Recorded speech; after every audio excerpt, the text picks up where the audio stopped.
Lord is in his holy temple. Let all the earth be silent in his presence. Grace be unto you, and peace from God our Father and from the Lord Jesus. We have come together as the family of God in our Father's presence to offer him praise and thanksgiving, to hear and receive his holy word, to bring before him the needs of the world, to ask him forgiveness of our sins, and to seek his grace. And through his Son, Jesus Christ, we make ourselves to his service. Let us kindly confess our sins to Almighty God.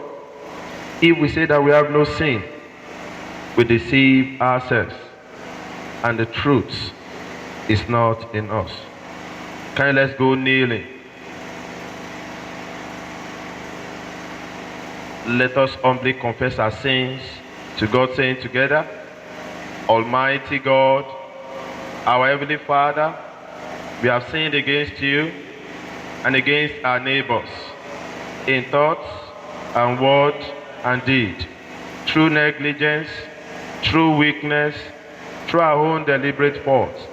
We are truly sorry and repent of all our sins for the sake of your Son, Jesus Christ, who died for us. Forgive us all that is past, and grant that we may serve you in newness of life, to the glory of your name. Amen. Almighty God, who forgives all who truly repent, have mercy upon you, pardon and deliver you from all your sins, confirm and strengthen you in all goodness, and keep you in life eternal, through Jesus Christ our Lord. Please rise for Gloria. Glory be to the Father, and to the Son, and to the Holy Spirit, as it was in the beginning, is now, and shall be forever. Amen. The appointed Psalm, Psalm 63. Psalm 63, and it shall be taken in an alternate order. Psalm 63. O God, you are my God. Eagerly will I seek you. My soul thirsts for you, my flesh longs for you, as a dry and thirsty land where no water is. So it was when I beheld you in the sanctuary and saw your power and your glory. For your unchanging goodness is better than life. Therefore my lips shall praise you. And so I will bless you as long as I live. And in your name will I lift my hands on high. My longing shall be satisfied as with marrow and fatness. My mouth shall praise you with exultant lips. When I remember you up on my bed, when I meditate upon you in the night watches, how you have been my helper. Then my soul clings to you, and your right hand upholds me. They shall go down to the deep places of the earth. They shall be delivered to the sword. They shall be a portion for jackals. The king will rejoice in God, and all who take oaths on his name shall glory, for the mouth of liars shall be stopped.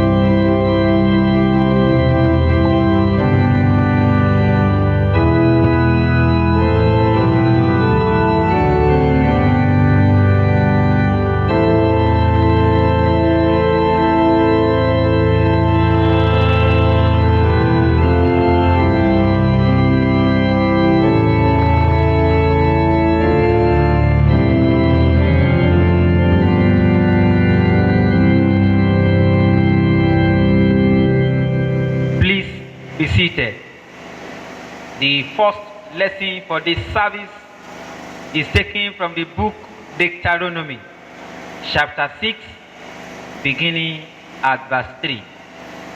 Deuteronomy chapter 6, beginning at verse 3.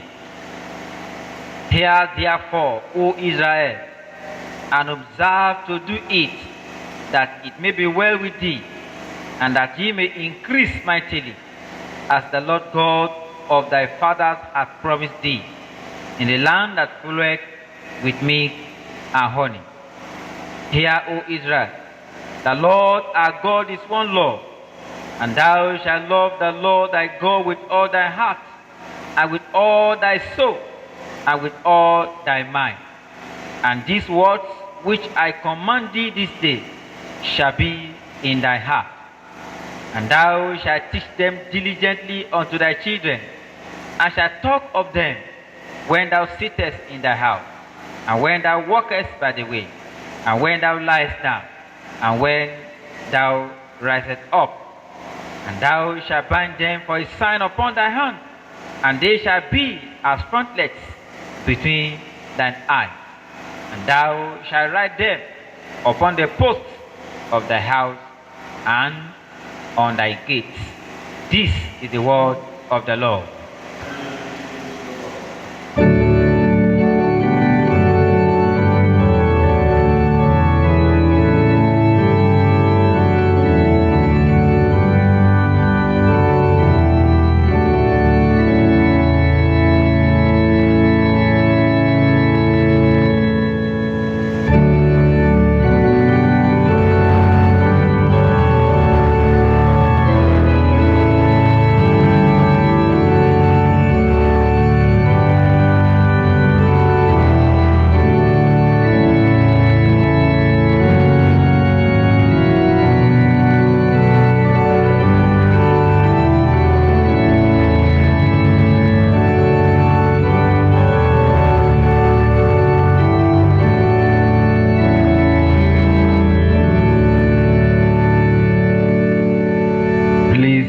Seated.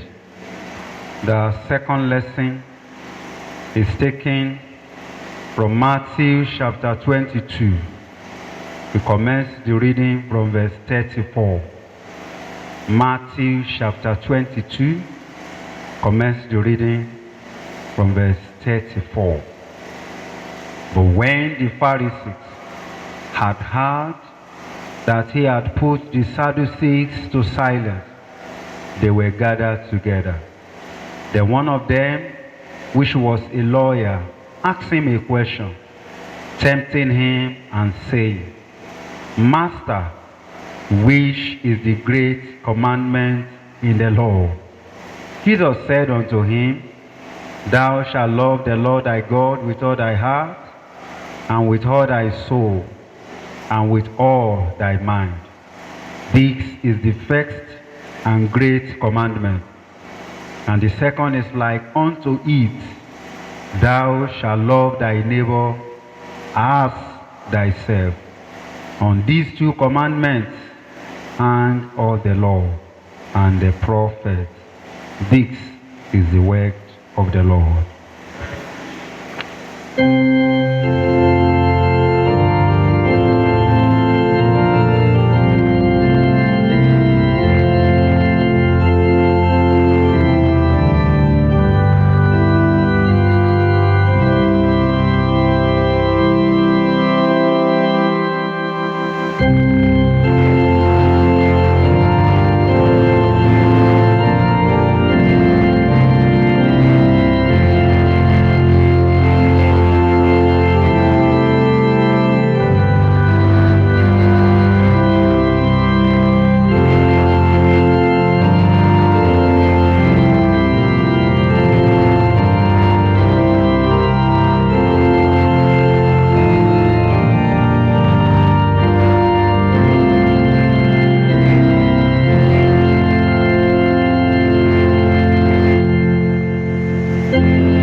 and let us pray.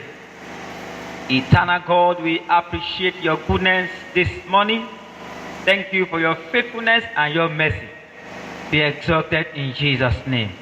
Lord, as we listen to you, we pray, O God, that you help us so that the fire on our altar, in our family, will not go down. Thank you, eternal Father. For we pray and receive with thanksgiving. In Jesus' name. Please be seated. We appreciate the goodness of God in our lives again this morning. And I say happy Sunday to each of us in the precious name of our Lord and Savior Jesus Christ. Today, the Lord will bless us abundantly in Jesus' name. And I want to appreciate the Lord Bishop of our great diocese. It is my prayer that the goodness of God and the grace of God will continue to keep you going in the name of Jesus. Thank you so much for the opportunity to speak with the people of God this morning. The theme for this morning's service is keeping the family altar alive. Keeping the family altar alive. And I take my text from the Old Testament that we read in this service, Deuteronomy chapter 6, verses 6 to 9. And these words which I command you this day shall be upon your heart, and you shall teach them diligently to your children, and shall talk of them when you sit in your house, and when you walk by the way, and when you lie down, and when you rise. And you shall bind them as a sign upon your hand, and they shall be as frontlets between your eyes. And you shall write them on the doorpost of your house and on your gates. I define family altar to be a place or where family members meet together to worship God. A place and a time to praise, read and meditate on God's word, pray and do other spiritual engagements that edify the soul. It is a place and time for family to look upon God, a time to behold the power and glory of God every day because of his steadfast love, according to Psalm 63, verses 2 to 3.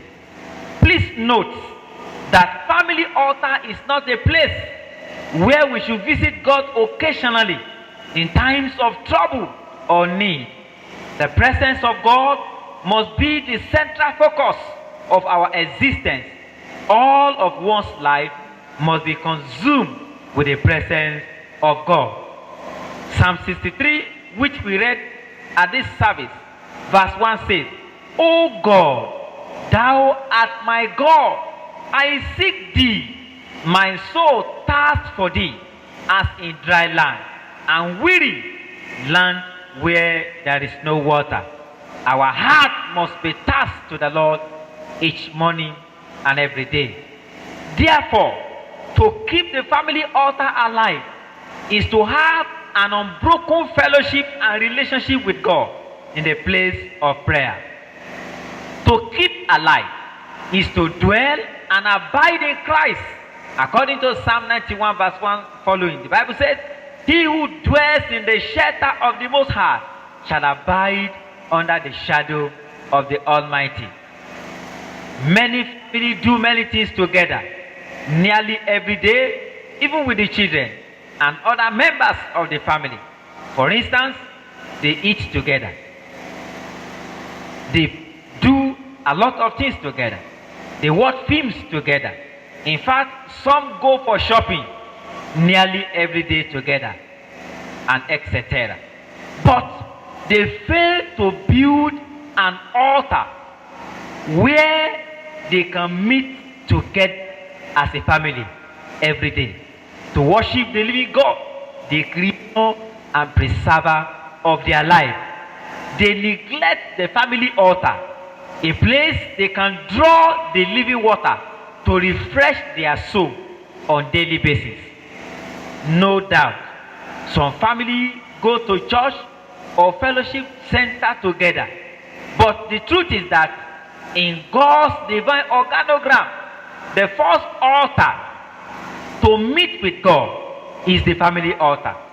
The altar in the church is a function of the altar in the families of the church members. What I'm saying is that the family altar is number one.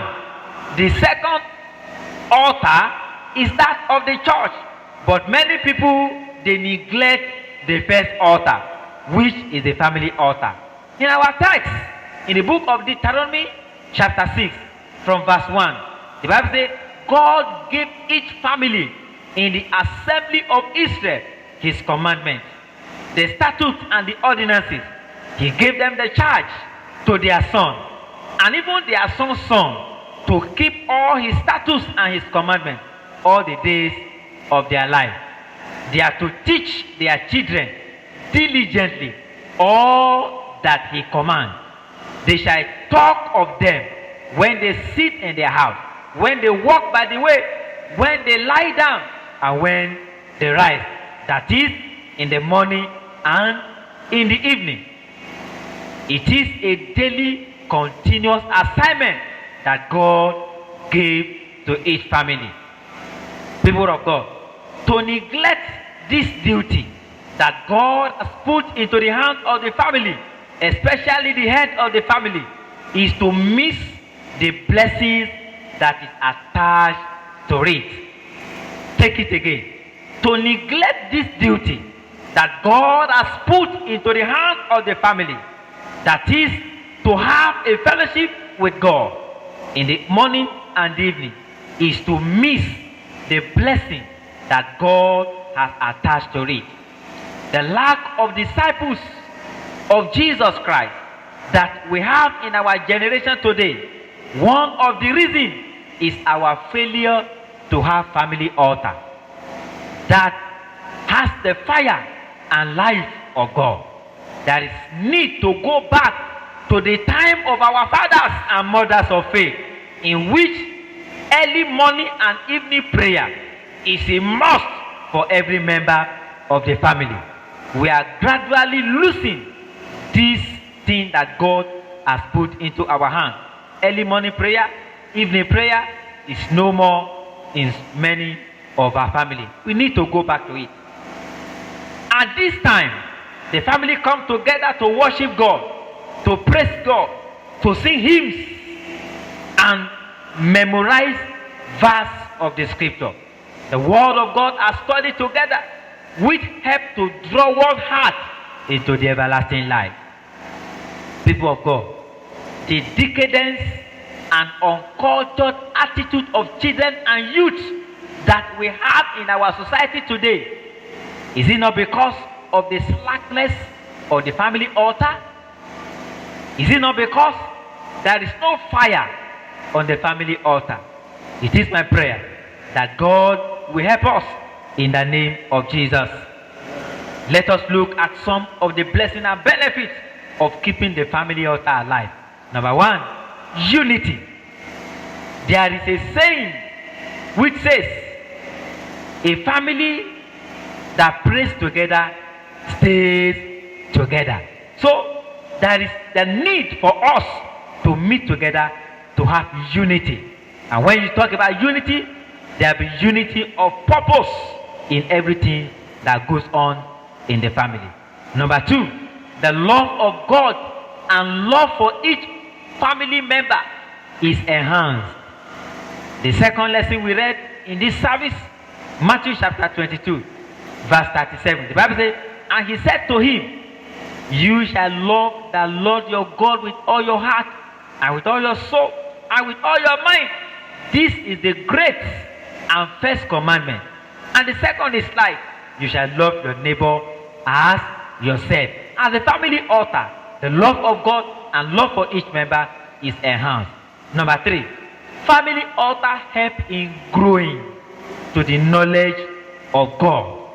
To talk about spiritual growth, talk about every member of the family will be growing. Each member of the family will be growing more and more in the Lord.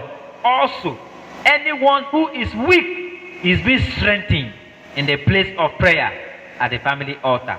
Holiness and righteousness is pursued together. Again, greater success is achieved. Greater success is achieved when an individual prays independently. He or she achieves little, but when family prays together, they achieve a lot. Matthew chapter 18, verse 18, the Bible says, 3 I say to you, whatever you bind on earth shall be bound in heaven, and whatever you loose on earth shall be loosed in heaven. Again I say to you, if 2 of you agree on earth about anything they ask, it will be done for them by my Father in heaven. For where 2 or 3 are gathered in my name, there I am with them in their midst. This shows that corporate prayer is far better than individual prayer. When couples are under the same roof, it is therefore essential for couples who live together to pray together. Number 5, family altar helps in building common faith in God. As each member of the family is growing, they grow together, having the same faith in God. There will be no diversion in their faith. They build their faith together in God. And number 6, prayer life is enhanced. Prayer life is enhanced. When 2 agree together, their prayer life, the Bible says, iron sharpens iron. When one is weak, another one will help. Burdens are shared together, and through prayer, and even all these burdens will be lifted. People of God, one may not imagine or know what is being missing when family altar is neglected. Many families today jettison the place of family altar and depend on their so-called family pastor, general overseer, one prophet or apostle on the mountain. They are good, but the first altar and prayer mountain is at home. Build them well, use it well, and you will see God in action in your family.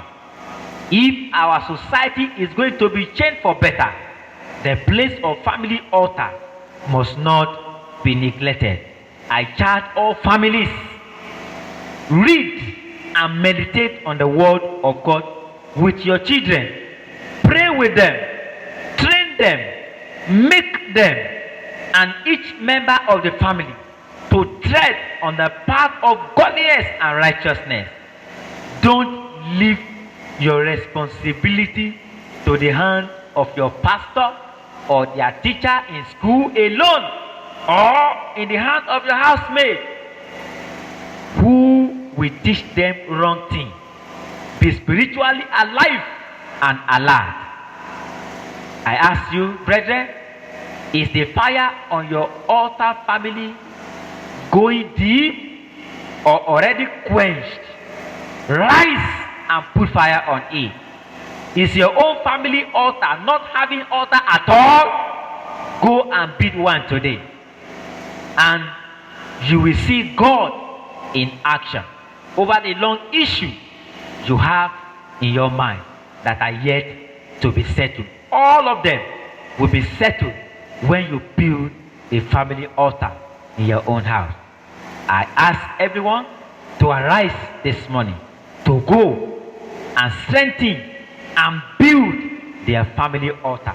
And it is my prayer, as we do that, the Lord will help us in the name of Jesus. Bow your head and let us pray. Father, we appreciate your goodness this morning once again. Lord, we pray that you will help us to build an altar for you in our families in the name of Jesus Christ. And our family shall be a better one. Thank you for answering our prayers. In Jesus' mighty name we have prayed.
word of God, we shall all reaffirm our faith in the words of the Apostle Creed. I believe in God, the Father Almighty, creator of heaven and earth, and in Jesus Christ, his only Son, our Lord, who was conceived by the power of the Holy Spirit and born of the Virgin Mary. He suffered under Pontius Pilate, was crucified, dead, and buried. He descended to the dead. On the third day, he rose again. He ascended into heaven and is seated at the right hand of the Father. He will come again to judge the living and the dead. I believe in the Holy Spirit, the Holy Catholic Church, the communion of saints, the forgiveness of sin, the resurrection of the body, and the life everlasting. Amen. The Lord be with you. Let us pray. Lord, have mercy upon us. Lord, have mercy upon us. The Lord's Prayer. Father in heaven, hallowed be your name. Your kingdom come. Your will be done as it is in heaven. Give us today our daily bread, and forgive us our sins, as we forgive those who sin against us. And lead us not to temptation, but deliver us from evil. O Lord, show your mercy upon us. O Lord, guide and defend our rulers. Endue your ministers with righteousness. O Lord, save your people. Give peace in our time, O Lord.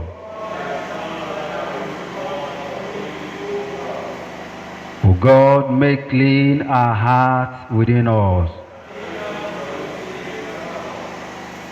The collect for the week and other prayers. Merciful God, you are prepared for those who love you. Such good things as pass our understanding. Pour into our hearts such love towards you, that loving you above all else, we may obtain your promises with a faith that exceed all that we can desire. Through Jesus Christ our Lord. Lord of all power and might, the author and giver of all good things, graft in our hearts the love of your name. Increase in us through religion. Nourish in us all goodness, and of your great mercy, keep us in the same. Through Jesus Christ our Lord. O God, the author of peace and lover of concord, in knowledge of whom stands our eternal life, whose service is perfect freedom, defend us, your humble servant, in all assault of our enemies, that we, surely trusting in your defense, may not fear the power of any adversary, through the might of Jesus Christ our Lord. O Lord, our heavenly Father, almighty and everlasting God, who has safely brought us to the beginning of this day and this week, defend us in the same with your mighty power, and grant that this day and this week we fall into no sin, neither run into any kind of danger, but that in all our doings may be ordered by your governors, to do always what is righteous in your sight, through Jesus Christ our Lord. In continuation of our prayer, we shall pray for our country, Nigeria. We pray for the church and other prayer. The Lord be with you. Let us pray. Heavenly Father, who rules over all the kingdoms of the world, may your name be praised. We pray for Muhammadu, our president, Dapo, our governor, and all you have put in position of authority. Let your wisdom guide them daily, that they may lead your people according to your will. We also pray that your peace will reign in this nation, through Jesus Christ our Lord. Almighty and everlasting God, we appreciate your kindness over your people, the Church of God. Accept our praises, O God. We pray for our primate, Henry, our Archbishop, Michael, and our Bishop, Babatunde, and all your church in the service of Christ. May your grace continue to flow upon them. Make them worthy ambassadors, and make your church solution to this dying world, that your name may be glorified through Jesus Christ our Lord. We pray for every family in the world. Let your presence abide with us. Rekindle our family altar's fire, and make us worthy representative of your holy name. Also, we pray as we go this week, guide and direct us in the path of your holiness and righteousness. Through Jesus Christ our Lord. People of God, let's present our personal requests before our God. As we go this week, let's commit all we shall do this week to the hands of the Lord. He's able to guide us. He's able to provide for us. He's able to supply us all our needs. Commit all your plan, your family, your business, that the Lord will take absolute control.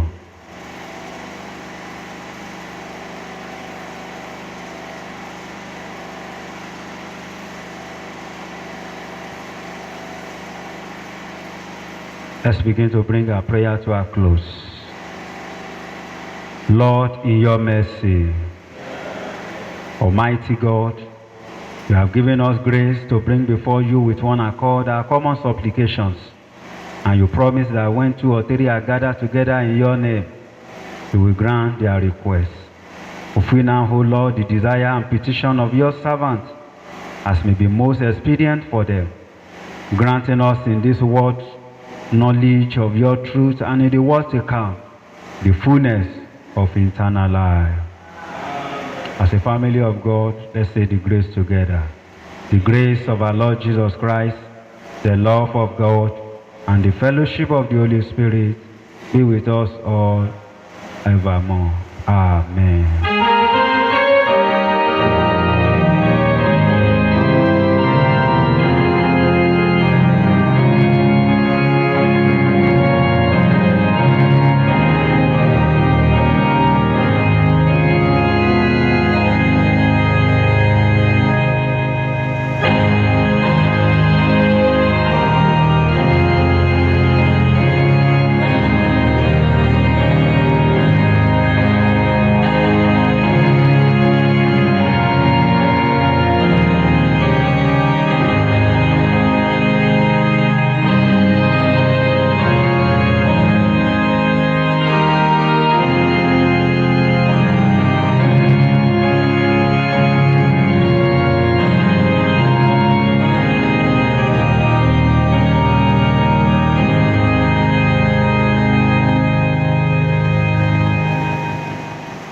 God, our Father, accept our offering. Bless as many that have given towards your work. Propagate their business. Establish them and expand their cause. We pray for as many that do not have but want to give. Remember them and prosper them in all they lay their hands upon. And as they go this new week, we pray that whatever we lay our hands upon, you will bless in the name of Jesus. Thank you, gracious Father. In Jesus' name we have prayed. The Lord be with you. Please let us pray. May the Almighty God bless you as you go this week. Fight your battle all days. Strengthen you when you are weak. Encourage you when you are down. Support you when you are lonely. Provide for you when you are in need. Favor you in all aspects. And pour his riches upon you and your household. Through Jesus Christ our Lord. The peace of God, which passes all understanding, keep your hearts and minds in the knowledge and love of God, and of his Son Jesus Christ our Lord, and the blessing of God Almighty, the Father, the Son, and the Holy Spirit, be among you and remain with you always.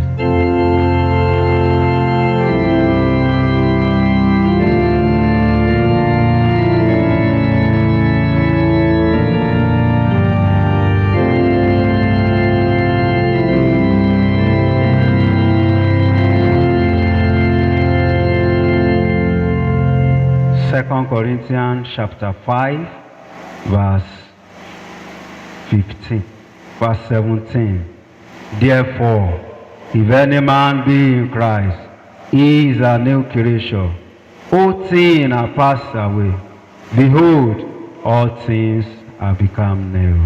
Christ in us, Christ in me, Christ in you.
Thank you for listening to this message. We believe you have been blessed by the words of prophecy of this message. You can send your offering and tithes to your local church accounts in the diocese. May God bless and increase you greatly in Jesus Christ's name. Amen.